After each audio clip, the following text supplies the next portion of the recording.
அஸ்ஸலாமு அலைக்கும். ஒரு பாஸ்ட் 4 டேஸாக வீடியோ அப்லோட் பண்ணவே இல்லை. ஏன்னா அம்மா வீட்டிலேருந்து வீட்டுக்கு பேக் டு ரொட்டீனாக வந்தாச்சா. ஸோ வேலை வெளியே போகிறது அப்படியே இருந்ததுனால டைம் அப்படியே போயிடுச்சு, எடிட் பண்ண முடியல.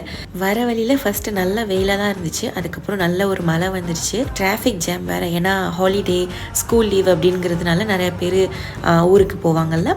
எனக்கு இந்த ப்ளூடூத் ஹெட்ஃபோன் சுத்தமாக செட்டே ஆகாது. எனக்கு எப்போதுமே ஒயர்ட் ஹெட்ஃபோன் தான். ஸோ நீங்கள் எந்த மாதிரின்னு கமெண்ட் பண்ணுங்கள். அதுக்கப்புறம் நல்லா வெயில் வந்துருச்சு. திரும்ப அகைன் டிராஃபிக்காக தான் இருந்துச்சு. 2 ஹவர்ஸ் லேட் ஆயிடுச்சு பஸ்ஸு.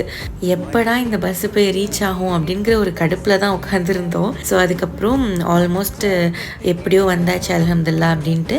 இது நெக்ஸ்ட் டே வீட்டில் லஞ்ச் பீஃப் பிரியாணி போட்டிருந்தேன். அது கூட ரைத்தா அண்ட் முட்டை, தால்ச்சா அந்த மாதிரி பண்ணுறதுலாம் அம்மா வீட்டில் இருக்கிறப்ப தான் எப்படியும் மஸ்ட்டாக இருக்கும். இங்கே இவங்க ரொம்ப அது விரும்ப மாட்டாங்க அப்படிங்கிறதுனால இதோடய முடிச்சுக்கிறது. நெக்ஸ்ட் மினி வ்ளாகில் பார்க்கலாம்.